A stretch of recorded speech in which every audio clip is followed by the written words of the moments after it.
Olá pessoal, hoje nós vamos falar um pouquinho sobre a raiva. Eu sou a Eduarda e a minha dupla é a Raquel, nós somos o EdT10.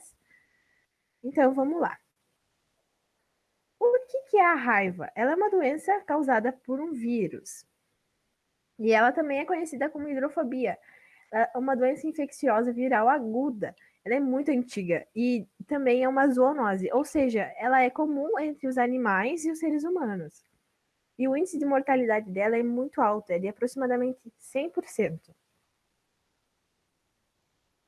Mas como ocorre essa transmissão? A transmissão ela pode ocorrer diretamente do morcego hematófago infectado para o ser humano, ou esse morcego infectar um gato, um cachorro, ou um animal silvestre, ou algum animal do ciclo rural, e esses animais infectarem o ser humano, ou o animal silvestre infectar um cachorro, um gato, e esses infectarem o ser humano, pode ocorrer de diversas formas dentro desse ciclo.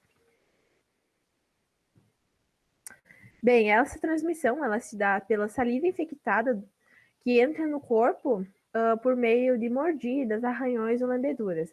No caso do ser humano, né, ela precisa, no caso do ser humano e nos outros, ela precisa, né, de uma portinha de entrada, ou seja, ela precisa ter uma lesão, um corte, para ela poder entrar pela lambida. Então, precisa ter um arranhão antes deles lamberem, algum ferimento, um corte para o vírus poder penetrar. E quando o vírus ele entra, ele se instala e vai primeiro afetar os nervos periféricos. E depois ele passa para o sistema nervoso central e se dissemina pelos outros órgãos até chegar nas glândulas salivares. Isso que ocasiona a salivação excessiva, né? Que as pessoas, quando estão num grau elevado de raiva, elas salivam bastante. E os animais também. Quando o vírus ele chega no sistema nervoso central, ele ocasiona uma encefalite, que é uma inflamação no cérebro. E isso leva ao inchaço e deixa isso que causa os sintomas psicológicos do paciente e dos animais também. Né? O período de incubação desse vírus ele pode demorar de dias até anos, mas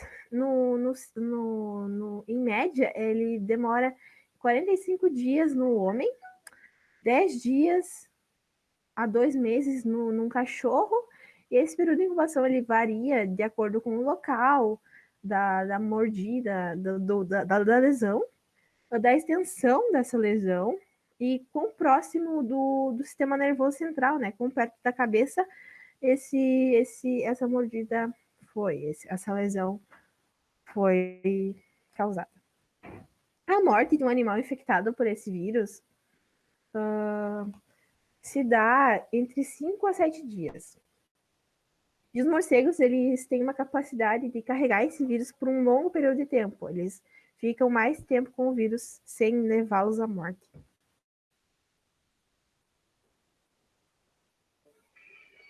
Os sintomas da raiva. Alguns sintomas visíveis nas pessoas são alterações comportamentais, como agressividade, desorientação, alucinações, espasmos musculares ao sentir água ou vento, febre, salivação excessiva, dor de cabeça, confusões mentais e dor de garganta, queimação e formigamento ou dor no local da lesão também. O estado de paralisia pode se dar em apenas 7 dias, e a maioria dos casos de morte pela raiva ocorre normalmente em crianças.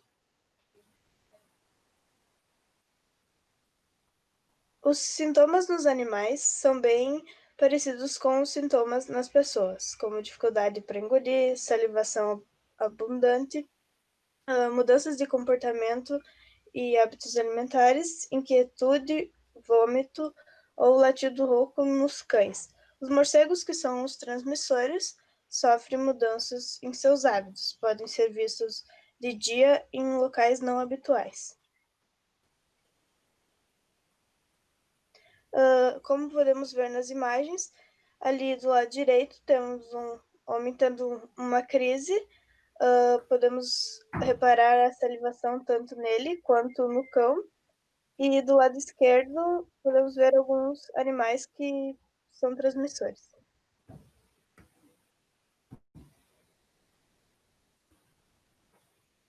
Como essa doença ela é muito antiga,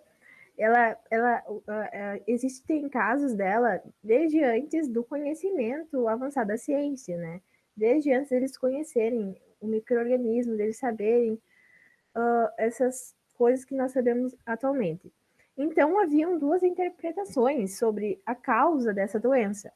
E uma delas era de caráter religioso. Eles acreditavam que, algumas pessoas acreditavam que essa doença era resultado de uma pessoa pecadora, resultado de um castigo divino.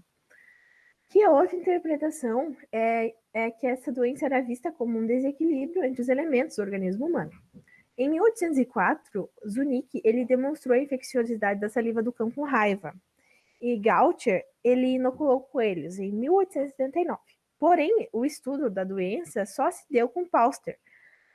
Em colaboração com outros cientistas, ele concluiu em 1881 que o alvo do vírus rábico era o sistema nervoso central e que a inoculação intracerebral era o meio mais eficaz de transmitir a raiva. E também, graças a outros avanços na ciência, foi possível a criação da vacina antirrábica que nós temos atualmente. E também chegaram ao conhecimento de como que era o agente etiológico desse vírus, né? Que é um RNA vírus que pertence à ordem Monogaviridae e é da família Rabidoviridae e do gênero Lyssavirus. Perdão pela minha leitura péssima dos nomes. Aqui embaixo podemos observar algumas ilustrações sobre o vírus. Aqui tem uma ilustração dele, né, pintadinha. Aqui tem uma visão de microscópio de como é esse vírus. E aqui também tem outra ilustração demonstrando as partes desse vírus. Ele é possível observar, né, que ele tem uma forma de uma bala, digamos assim, e ele possui aqui na parte externa um envelope lipídico que reveste ele inteiro.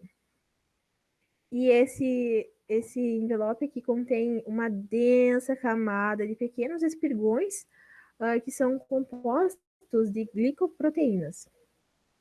E essa membrana azulzinha aqui, que reveste ele interiormente, é uma matriz proteica e dentro aqui tem o RNA. E as proteínas nessa matriz proteica são proteína G, proteína LP, proteína M e proteína N.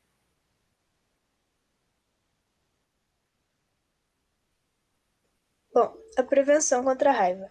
Ela pode ser feita através da vacina antirrábica e a vacinação dos animais de estimação, que é recomendada principalmente para os animais que você tenha mais contato.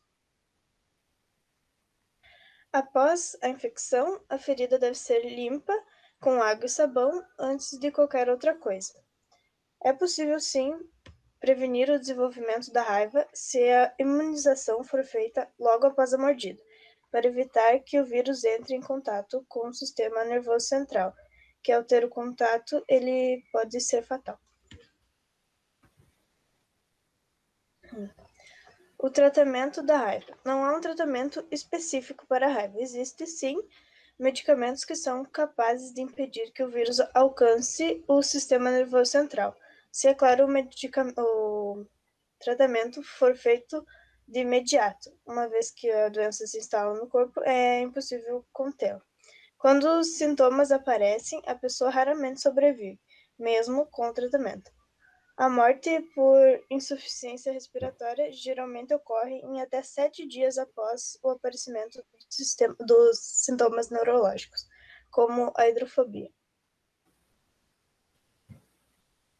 Aqui estão algumas referências e obrigada pela atenção.